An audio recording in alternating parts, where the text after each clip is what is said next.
I want to say hello to all of you from around the world. I want to welcome you again to another fantastic Soulivity Today, where we are going to be talking about some great and amazing things for you. I'm not going to share it just yet because I want to make sure that I introduce to you my very, very special and amazing co-host, Sheila Applegate and Dr. Chanel DeGuzman. Good morning to both of you.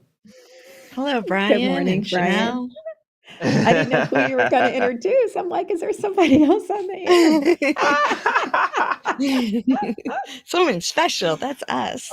Oh, man. Well, as all of you know, listen, we're broadcasting live from our studios right here in Washington, D.C., the nation's capital, and on KMET 1490 AM radio in Southern California. I'm so glad that both of you are here with me today because we have this topic today I'm really excited about, as probably you guys know. This is something that is, I think, really necessary right now.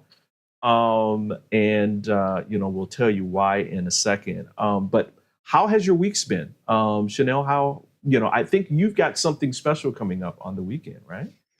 Yeah, so I was sharing that there is a tad bit of pressure mounting for my son's high school graduation open house, which is this Sunday, the 20th, in our backyard. And so we'll be having about 80 some people filed through between 3 and 8 p.m. And so I'm just super excited and, doing all those last minute details that have to be done. So, but it's a blessing. So.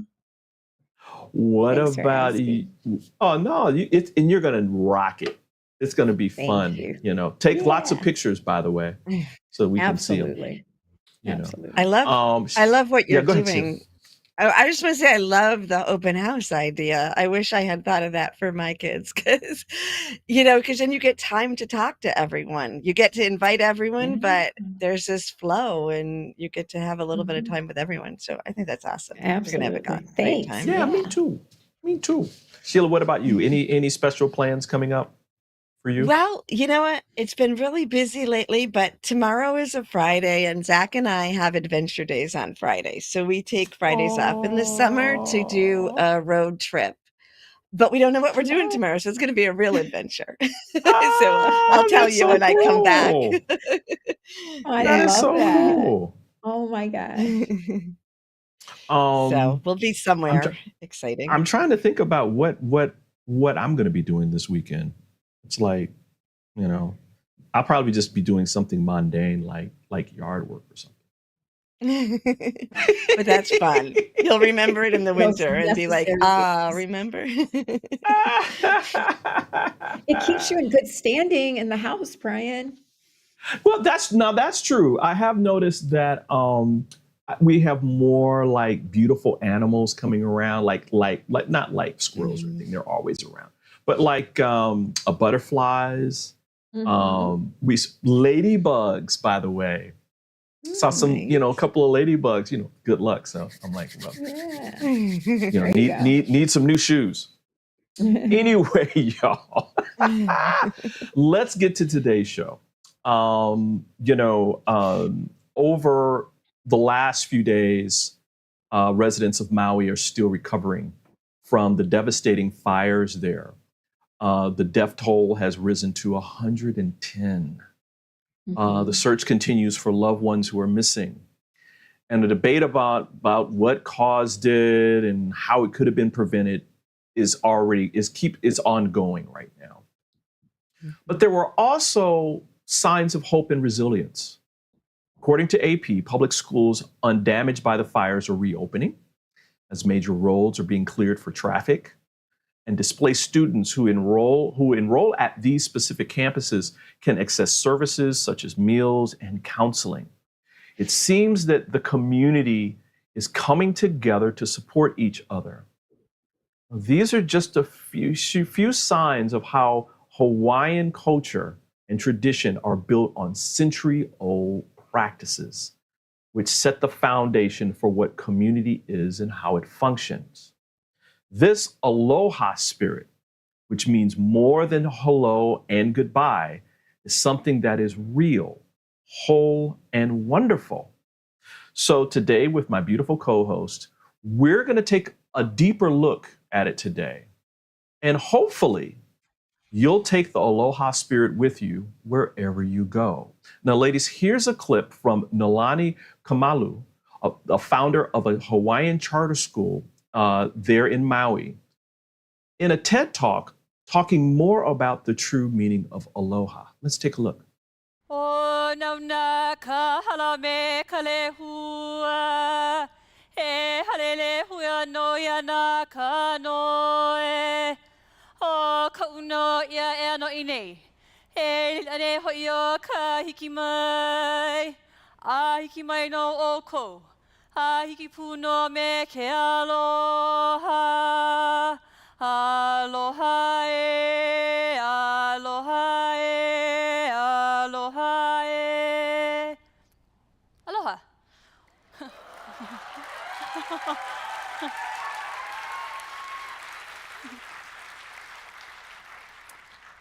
A Noelani keia no kane o he oa humayau a haoli au I ke launa pu ana mai o kako. Hi, I'm Noelani. And I'm a Hawaiian. The fact that I'm able to stand here today proud and say that is something I owe to a lot of people who fought long and hard for me able to do that. Because it wasn't always like that. For a time, Hawaiians lost their way because they were told that their language, their culture, and practically their very existence was worthless. You see, we not only had our Hawaiian kingdom overthrown, our cultural practices were banned. Hula was banned. Hawaiian language was outlawed. It was not allowed to be taught in schools.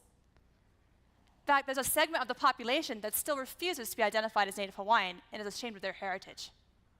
The fact that I can stand here today and introduce myself in Hawaiian is owed to a period of history called the Hawaiian Renaissance in the 1970s. Amongst other events, it included the protests of the bombing of Kaho'olawe by the United States Navy, the inception of the Merry Monarch Hula Festival competition, and the launching of Hokulea, the first Polynesian double-hulled voyaging canoe to set sail in centuries. In 1976, Hokulea set sail from Hawaii to Tahiti, and after 32 days at sea, was greeted by thousands of people on the beach of Papae to Tahiti. She became a beacon of hope and pride, not only for Hawaiians, but Polynesians in general. Because Hokulea and her crew demonstrated not only the intellect, but the spirit of our ancestors. And it reinstated that pride. In fact, there were so many people that showed up on the beach to show their aloha for her. They wanted to touch her and try and get on board. They nearly sank her. Yeah, you imagine trying to kick people off as you're trying to greet them. In 2014, Hokulea embarked on a 3-year voyage around the world. Our ancestors not were only just great navigators, they're great stewards of these islands. The time that the first Europeans came, the journals of Captain Cook talked about, large populations, maybe 800,000. That's the median. It could be even higher. It's approaching maybe the numbers of people that are living on Hawaii today. They figured it out, how to live well on these islands, and I think that is the challenge of the time for planet Earth and all of humanity. It's to figure that out. How are you going to do that? Hokulea is pulling us into a direction of asking the question, are you going to be responsible and are you going to take action? Are you going to do something with what you have? You got a voyaging canoe. So in 1995, I was a young girl on the shores of Ke'ehi Oahu, and I had the opportunity with my fellow classmates to welcome Hokulea home for one of her deep sea voyages with several other Polynesian canoes. At that moment, I knew Hokulea wasn't my future. Several years later, I had the opportunity to sail on Hokulea from Hawaii to Tahiti on her worldwide voyage, and subsequently a few more legs. The name of the voyage was Malama Honua, and I can tell you it was an amazing experience.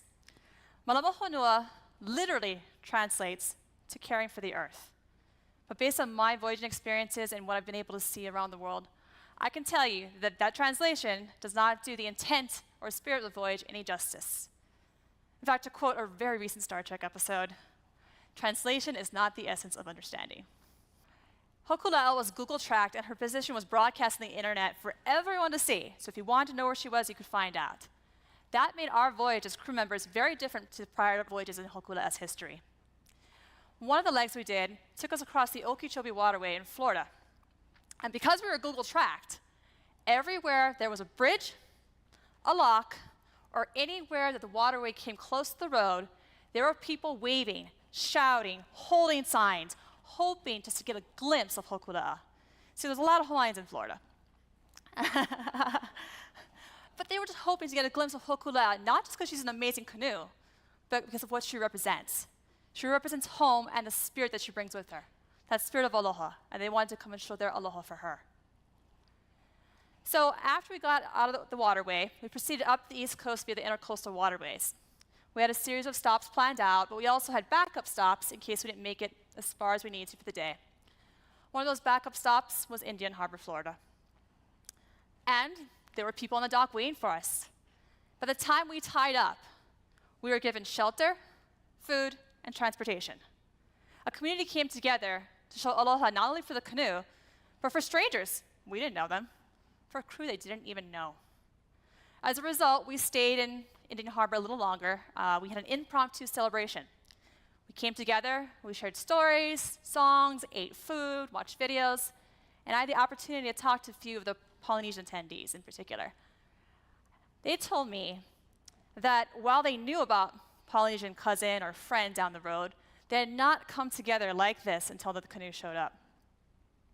And ultimately what I'm getting at is the collection of experiences that I had in Florida and Indian Harbor in particular is when I really started to understand what we were doing.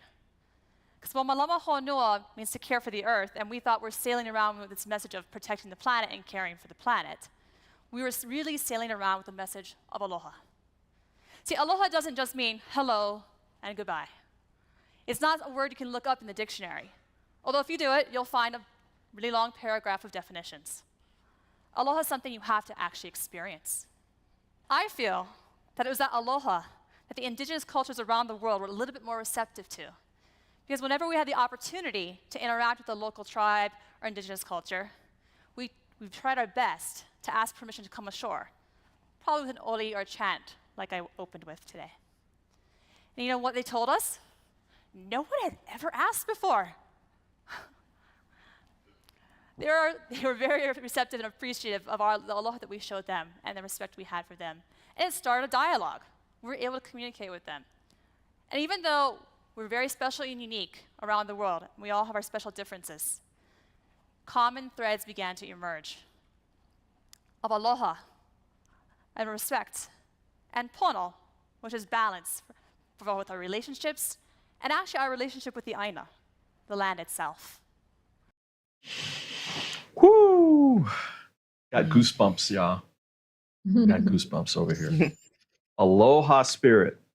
So important. Sheila, I'm going to go to you first. Couple of questions. I mean, I know we're going to get into how Aloha Spirit is influencing the victims of the Maui fires, but just want to ask you first about your feelings about all of this time right now that's happening in Maui right now. Because, I mean, yeah, we know about the fires, we know about the devastation, but there seems to be another side to this, right? Right. So, you know, like you said, we can get into the individual stories later, but I do have my nephew, Sean, in Lahaina, who had escaped. So he is sharing stories right from the land and his experience with me. But the bigger picture, which I think you asked me to start with, to me, we've seen, and I've said it over different shows, there's a rising up of that which has been buried and unhealthy in our societies and in our earth as we transform and move into a new way of relating to Mother Earth and to each other. And the buried energy of suppression and of the environmental abuse that we've been doing came out in rampant form in Maui. And in that space, there are the people that can hold the truth. So just like that boat, when the canoes went around the world bringing this message, I think the fires do as well, as we remember and we get to witness the true experience of what aloha is and the need to come together for our earth. I love that. I love that. Mhm. What about you, Chanel? What are you thinking about this right now? Well, for me, I it's hard, honestly, to really grasp the gravity of the devastation.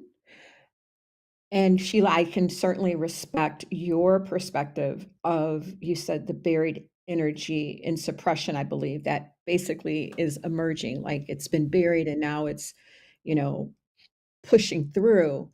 I can't speak to that, but overall, it's because I'm so far removed, you can donate, you can do certain things, you can pray, but until I walk and see, it is hard for me to connect. Um, but the collective energy from wherever you are, obviously, we're sending those healing waves, we're sending those good vibrations, to the people of Maui, all over Hawaii. But what it also does for me is gives me those glimpses of, Brian, what you talked about, the resiliency and the Yeah. hope that the people are expressing, because that is a part of their cultural identity. It's Yeah. inherent in the land, it's inherent in the hearts and the souls of the people. And you can see evidence of that. And like you said, I know we'll be talking about that, but big picture, it's so daunting. Sometimes I just feel like I just, you know, I want to walk it. I need to see and feel it up Yeah. close, if Yeah. Good that point. makes sense. Yeah, that does make sense. I mean, listen, this is um um um I'm kind of torn to a certain degree. I mean, I get the deeper, real meaning of what this aloha spirit means. I see and I've read about how it's starting to show up, or how it's been showing up all along, even during the fires. The people there were taking care of each other and making sure Mhm. everybody who they could see was going to be okay. And at the same time, there's other things like the centuries-old tree that was part of that whole community that got completely Mhm. singed, and not knowing whether or not it's actually going to come back or not, praying, and I've been like sending energy, because that was a marker for that whole community. I mean, it was huge. The Mhm. tree was huge. It was like 3 or 4 or 5 house, big mansion sized, in terms of area. I mean, it was huge. And again, it Mhm. meant a lot to them. So I get that. I mean, I really, really, really do. Um, I think it's just, I think the importance of this tribute today to them and the Aloha Spirit is just kind of like a reminder that there's more than the eye can see a lot of times, Mhm. and that there's Mhm. this undercurrent of mind, body, spirit that the Aloha Spirit means. I mean, we just put into a chat the true meaning of Aloha Spirit from the Center of Labor Education and Research from the University of Hawaii in Oahu, um, where they're talking about Aloha Spirit and what it is. And it's the coordination of mind and heart within each person. It brings each person to the self. Each person must think and emote good feelings to each other. Uh, um, and that it goes into all these different things of, like, each letter means something. It's like an anagram, where meaning kindness to be expressed with tenderness, unity to be expressed with harmony, agreeable meaning agreeable to be expressed with pleasantness, humility to be expressed with modesty, and patience to be expressed with perseverance. I mean, Sheila, And that's a it's law. It's yeah, actually right. law. Like it's the foundation of their laws and their government as well, in the traditional way, I which mean, like, wow. right. And it not only is Well, it like in the doctrine, but it's actively being honored. It's a lived experience. It's a lived identity. And what I really like about all of that, Brian, too, is it's with no obligation in return. So mutual regard Right. and affection with no obligation in return. So if you say hello to me, or if you put your hand on my back, or just extend some warmth to me, there's no obligation for reciprocity. It's just a giving of who you are, of love, and all those wonderful things you just mentioned, with abundance, Right. with no regard for any obligation in return. You know, I was blown away when I read this. Blown away. Blown away. Listen, we're going to take a short break, but don't worry, we've got even more of talking about the Aloha Spirit. And going to break, I'm going to play another video of Noelani Kamalu talking more about the Aloha Spirit. So we'll see you back on the other side. It's that same aloha that allowed me to grow up in Hawaii and learn who I am as a Hawaiian. Because you see, the only way I was able to get here today is the aloha of countless educators, mentors, and family members who dedicated a lot of their time in aloha so I could do this. In fact, I still have lunch with some of my elementary school teachers to this day. Now I have the opportunity to pay it forward. I work in a Hawaiian-focused charter school. I have the opportunity to talk to students about who they are and establish that guiding principle and value, aloha. And talked about how they're related to the aina itself, the land, and established that aloha for it. And I would actually say that aloha has probably played a larger role in my career as an educator than any math lesson I ever taught. And we've actually come full circle in many other ways. We not only teach language in the schools now, but hula, which was banned, is now celebrated. In fact, it's taught in prisons. And those people who lost their way, maybe they didn't have the same opportunity as me, are now able to learn hula in the prisons and learn more about who they are. It's because hula is not just a performance that looks pretty. It's a genealogy. It's a story. Sometimes it's a lesson. And they're actually able to receive the aloha from the teachers who take their time to spend it with them. And for some of them, maybe the first time they've received that aloha. So they're able to better understand aloha and who they are. An inmate at the San Quentin prison was recently quoted as saying, "Pre-hula, I was a really dark person, but hula really springboarded it for me. I think had I not found myself spiritually, I still would be searching." To be fair, aloha can be a difficult thing to do. You have to start by knowing who and what you are. And to quote my mentor, Nainoa Thompson, we can't care for something we don't understand. For Hawaiians, that understanding begins with our mo'okuauhou, which is our genealogy. We trace our roots back to Wakea and Ho'ohokukalani, who were parents to a stillborn child that they named Haloa na Kalau Kapalili. Haloa for short. They planted Haloa in the aina, in the land, and he grew to become the first kalo, the first taro plant. Their second child, they also named Haloa, became the first Hawaiian. And so in this mo'olelo, which means story, we've already established a cyclical relationship of aloha, care, and pono, which is balance. You see, our eldest sibling cares for us, but only if we take care of him and where he lives. And so really, Hawaiians were already eco-friendly well before the modern day movements. And actually, I would say that going forward, society will probably start to look backwards and start to embrace the indigenous knowledge and values of all of the indigenous peoples throughout the world.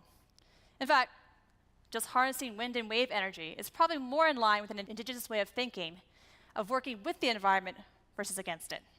And so, this is my charge to you. Find a little aloha in all you do, in your relationships, in your community, and your service. If we all take the time to find a little bit of aloha, then maybe we'll find pono. In the oral traditions of my culture, I'll end with a song about my roots as a Hawaiian. Mai kapi'ina akala iha eha e ai ka mole olu hole hua heia ko kamae mai na kupuna mai ha'o he mea nana e ku'ai. I ke vea ku'u mauiwi, e ola i ku'ula hui, ke kuriana o ka oiwi, o ka I makana o lelo, he Hawaii mama, he Hawaii mama. Aloha. 6 years ago, when I started Soulivity, my vision was to support everyone in improving their life through the discovery of their passion and purpose, so they could become the best version of themselves, to battle fear and ignorance, and create a better world today. Get inspired to live your passion and purpose. Visit Soulivity.com now. We're back with more here on Soulivity Today. We're talking about the Aloha Spirit, our tribute to the residents of Maui and the people of Hawaii. Sheila, you had something very important to talk about with your family member who lives in Maui, correct? They're in Maui. In Lahaina, yeah. In Lahaina, in the town that was devastated. Mm-hmm. Can you tell us, some of the experiences that he shared with you? Yes. And as I'm preparing to say this, I'm realizing I didn't ask his permission, so I won't use names and I'll be, but it is important. So I'm talking about my perspective of it because Dr. Chanel, you were mentioning how it's hard to feel it sometimes when you're just listening to it on the news and there may be a disconnect. One of the things I've done is when I search it, I search for stories not in the news, but just of people's stories that come up. And that's given me a deeper connection. But for me, so this is, a soul nephew, a friend that I've grown up with, and he's called me Aunt Sheila since he was young. But there was this time where we didn't know the first night where his mom reached out, not knowing if he was alive, knowing that the Red Cross had said that his house was burnt to the ground along with the whole area, and we didn't know where he was. So there's that experience that then when we find out that he escaped into the mountains, it's exactly like what was spoken earlier, like, okay, he's alive. Nothing else matters. That's it. He got out with his dogs. He's alive. And then there's this realization that he escaped into the mountains. He didn't know where he was. He's a young man with 2 dogs and only his truck. And the fires are still going beneath him. He's watching them. Wow. So what happens next? And in that devastation, there's still this, I'm okay, Mom. I'm a survivor. I know what to do.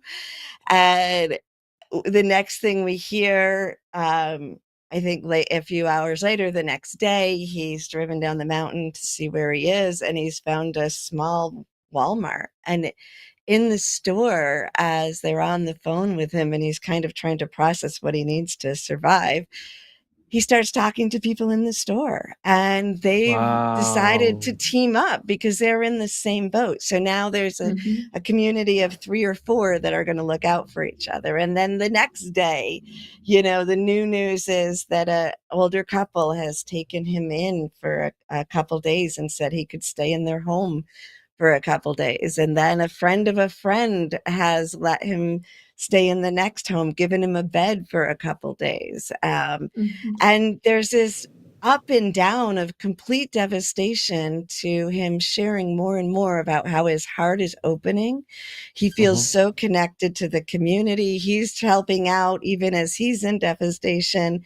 And then the news, I think it was yesterday or the day before, he texted me and he's a chef in a hotel there that has been supporting people. And finally they had a room that he could come to with his dogs to live in the hotel for a period of time as he cooks for the people in the community. So no longer is it a hotel for tourists, it's they're cooking for the people who have no food, no money. And he's so excited to be in that space of turning it around. And I was talking to him about how, you know, the phoenix rising, right? And I know I hadn't really paid attention. Everyone was saying that, but for himself, because he feels in some ways better than he ever has, you know, there's those highs of how much love and open-heartedness there is and how much trauma and sadness and grief going on.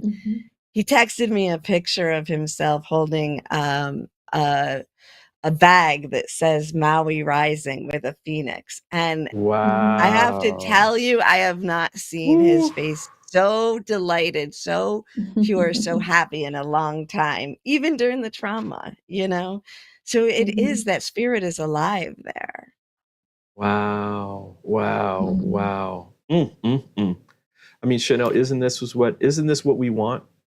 Isn't this what we want? Absolutely, Brian. And you know, that aloha spirit, and Sheila, you were just saying, you know, he's like on a high from being able to give and to see perhaps to witness the effects of him cooking and nourishing people who, you know, might not have food otherwise. It reminds me of just a brief situation that happened to me. You talk about this high of this aloha spirit. I was just, you know, picking up a to-go order in a restaurant, you know, at the carryout station, and this young lady comes in, and she had already put her order in, and she was getting ready to pay, and she said they must have told her the total, and she said, "Well, I'm going to need to take the lemonade off." And so, you know, there's like 3 or 4 people, you know, sitting there waiting for their food. So we're all hearing this while we're all looking down at our phones. And then, you know, and then she started counting out $1 bills to pay. And before I knew anything, I sprung up to the counter. My husband's going to know that, oh God, yeah, she does things like that. I immediately sprang up to the counter and I said, and I asked her, Sheila, permission. I said, "Would you allow me to buy you lunch?" And she said, "No, I've got it." I said, "Hun," and I think I called her hun or honey, let me treat you, okay? And she did let me treat her.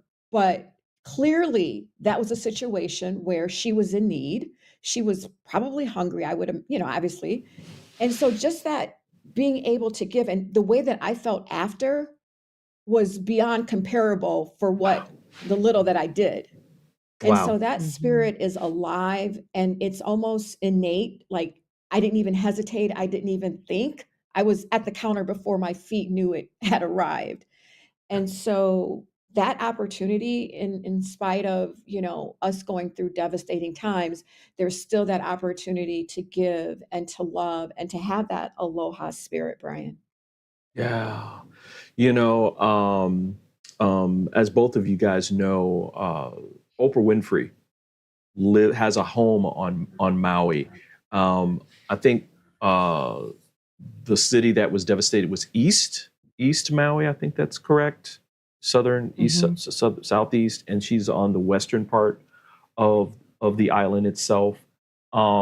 She went on her Oprah Daily insider piece, and she was there on the island, and she videotaped herself, you know, giving information about what was going on, but also giving a message to the people of Maui that she has come to love so much. Let's take a look at this.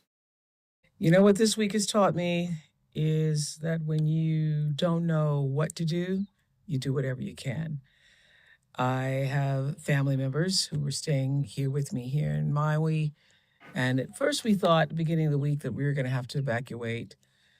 And then the winds changed. And then Tuesday evening, I was coming back from a hike and saw this wall of black smoke on the west side of Maui. That's behind me over there, west side. And the smoke was so thick it was covering the sun. I didn't know at that moment that that was the town of Lahaina being incinerated. And since then, I've really not known what to do.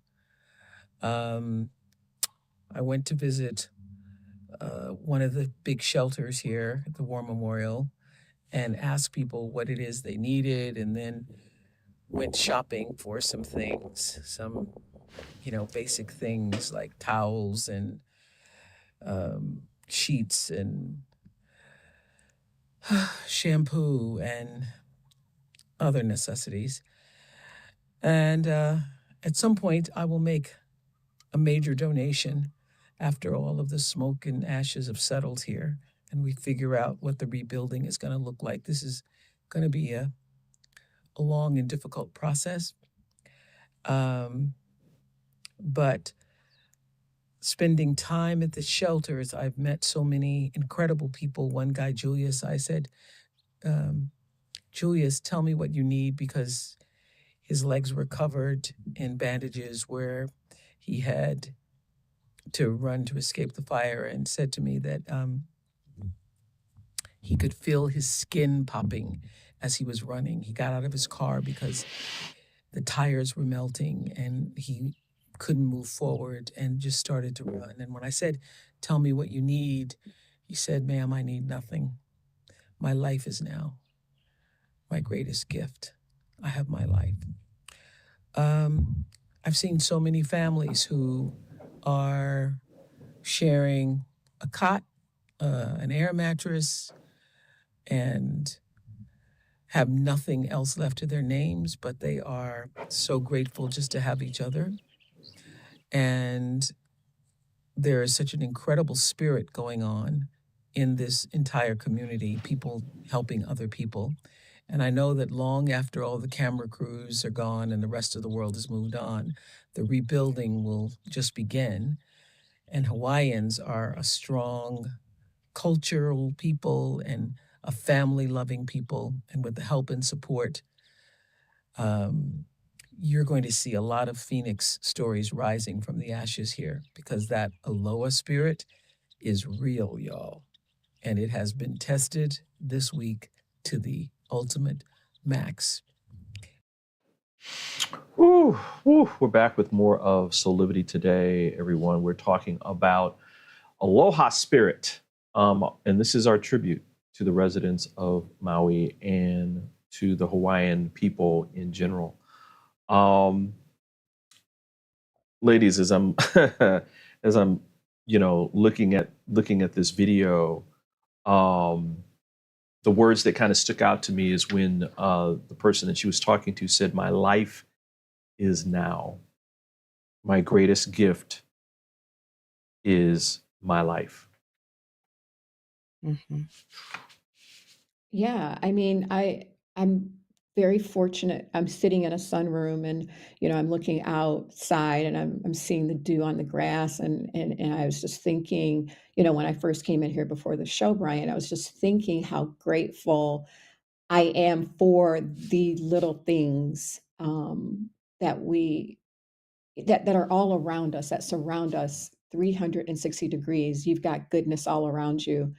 Yeah. And knowing that, it just really does put you back into perspective of what really is important. And when he said, yes, my life is now my greatest gift, I mean, yeah, at the end of the day, you've got life, you've got breath, and it's a tremendous, tremendous gift. And I am truly grateful.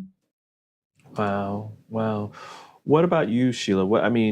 When you hear Oprah say these words, and you could tell that she's emotional, right? She's trying to get through this because she's seeing it. She's up close and she's seeing it. What thoughts were coming to you?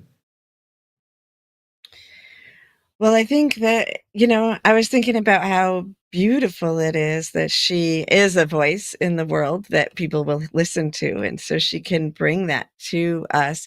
Because it was actually that video that kind of made me realize, oh, wait, that's what Sean's been talking about. It is the Aloha Spirit. It's ingrained in the culture. And one of the beautiful things that I think about that, going back to the Aloha Spirit, is that it is not with obligation, right? And so it kind of made me think also when Dr. Chanel, you said, that the woman refused at first to let you buy her lunch.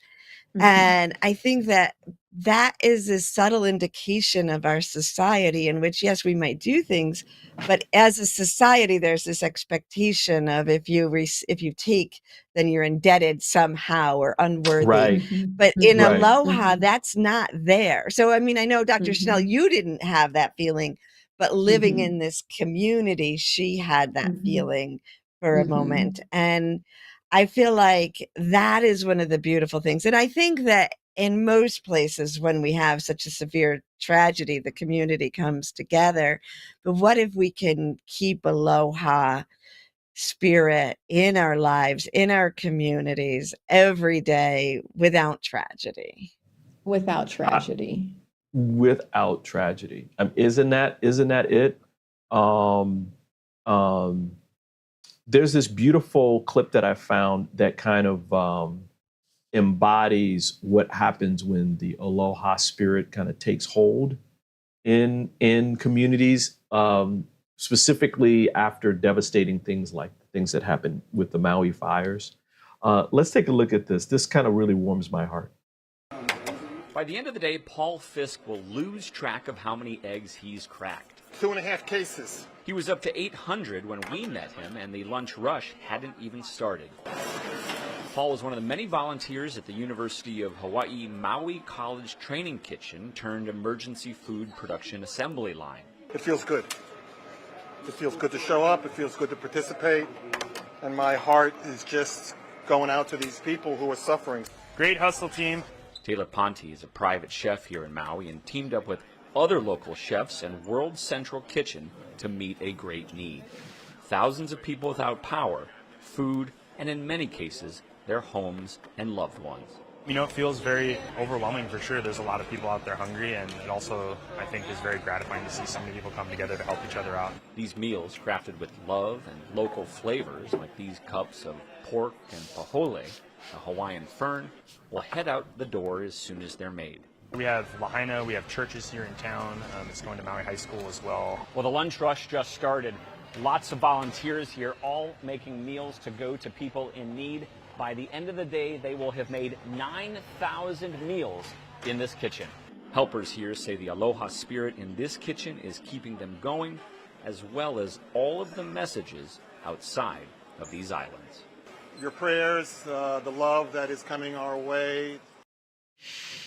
Ah, yay. Aloha. I love it. I love it. Question to both of you so that we can kind of round out this conversation today. What are some of the ways that you think that we can integrate Aloha spirit into our daily lives and probably into our communities and our world? Sheila, I'll go to you first. Well, I think that, everything they just said, when I was watching the kitchens cooking, I was like, I wish there was more places for me to cook here. My daughter in LA, she can cook, and then they come and pick it up and they take it to the unhoused in the area. But that's an excuse on my part, right? Like, I know, what ways can I do this today?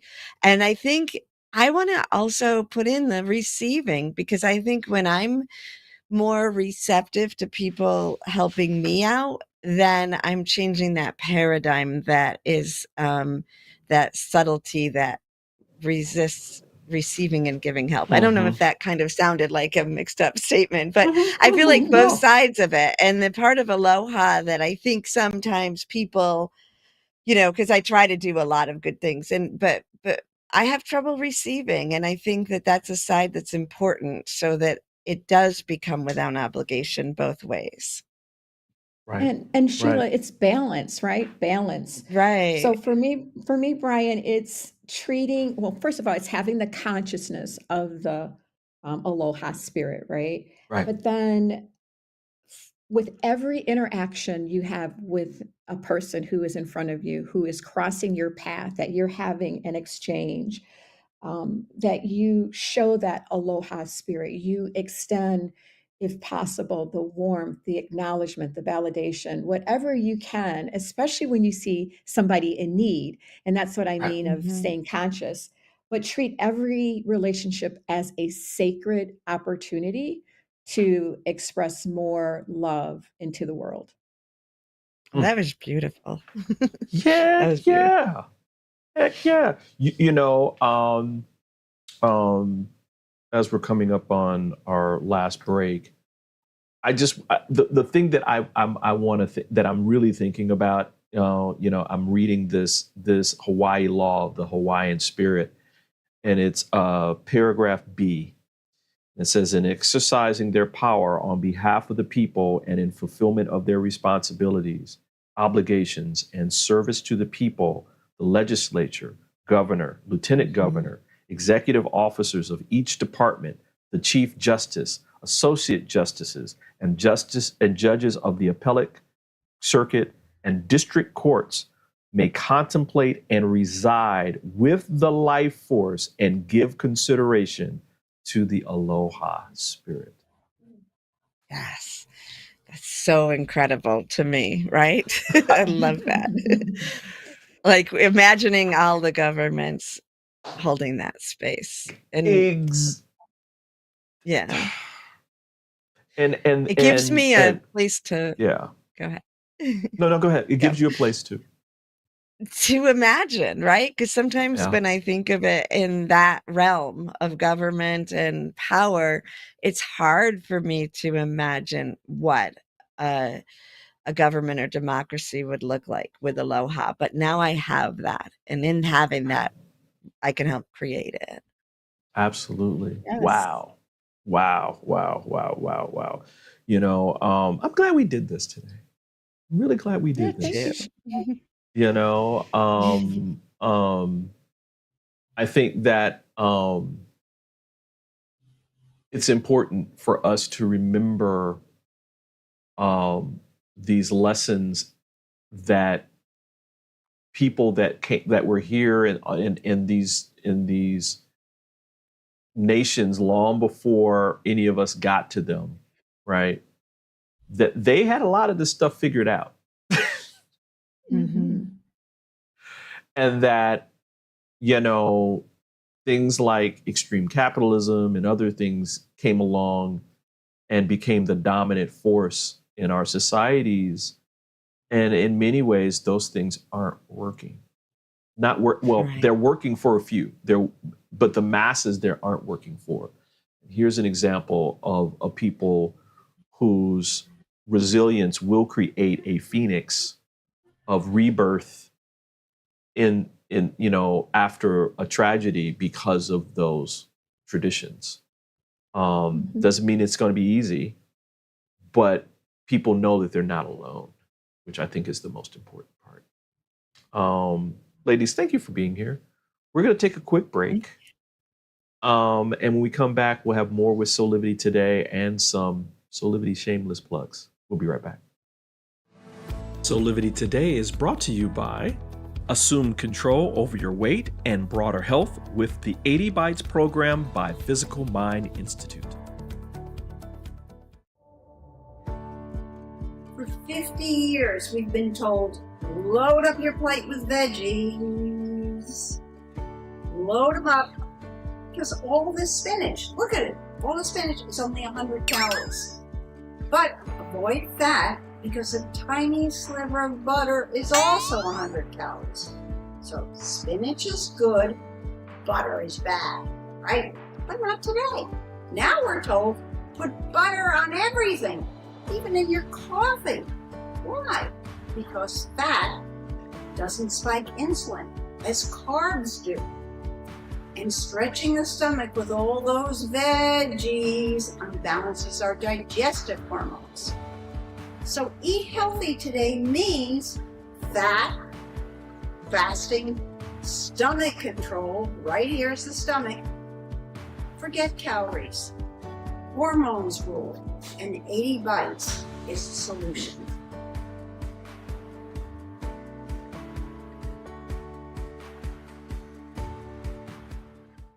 Are Are you ready to take that first step towards true, unwavering inner happiness?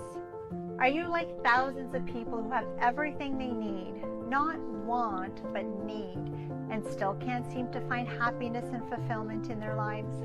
If so, the Steps to Happiness show is for you.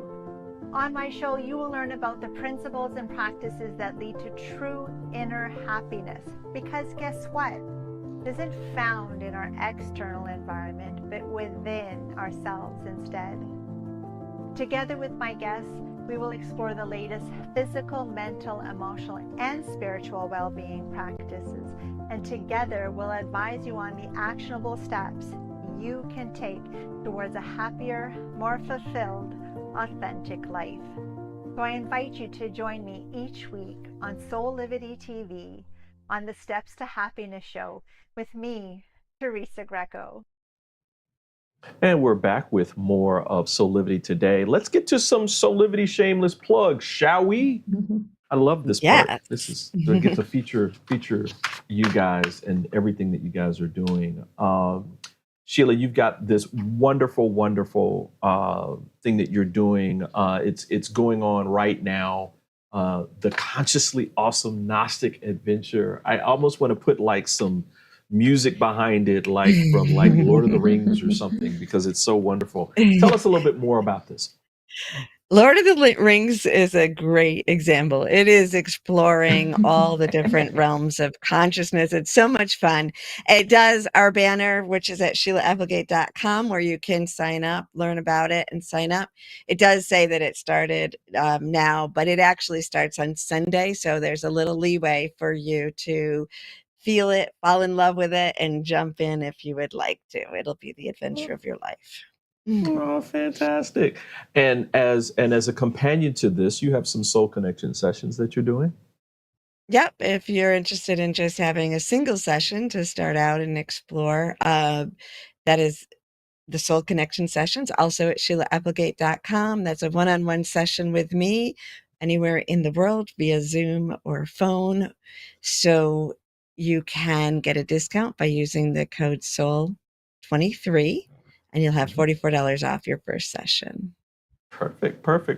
And Chanel, you have some coaching sessions as well for people who, listen, want to develop themselves personally and professionally. Can you tell us a little bit more about this?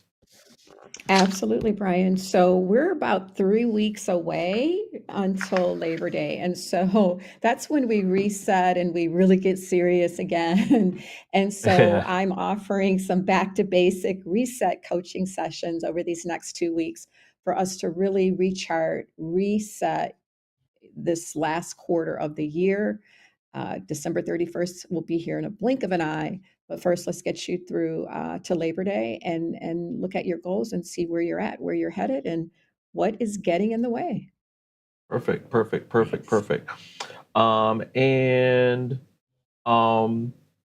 Listen, I just want to remind people that, listen, if you're soul-led, please visit HawaiiCommunityFoundation.org to do some Maui, have some Maui relief where you can support them with Maui relief, I should say, in response to the devastating wildfires. You can practice some of this Aloha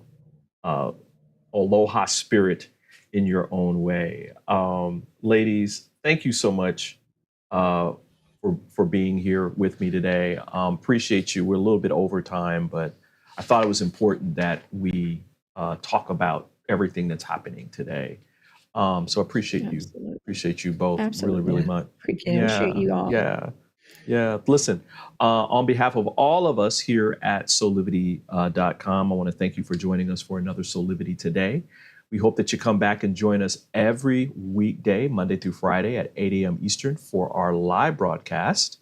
Or you can listen to us at 8 a.m. Pacific time out on the West Coast at KMET 1490 AM radio for a rebroadcast for all of you out on the West Coast. So thanks again for being here. As always, we're wishing you a life full of passion, purpose, and high quality living today. We'll see you later.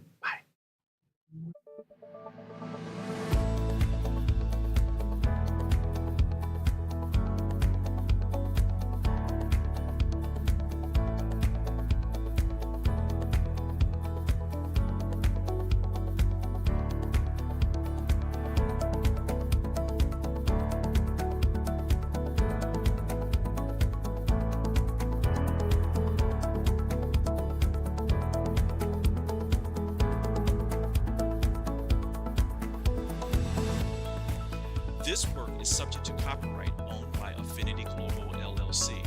Any reproduction or republication of all or part of this is expressly prohibited unless Affinity Global LLC has explicitly granted its prior written consent. All other rights reserved.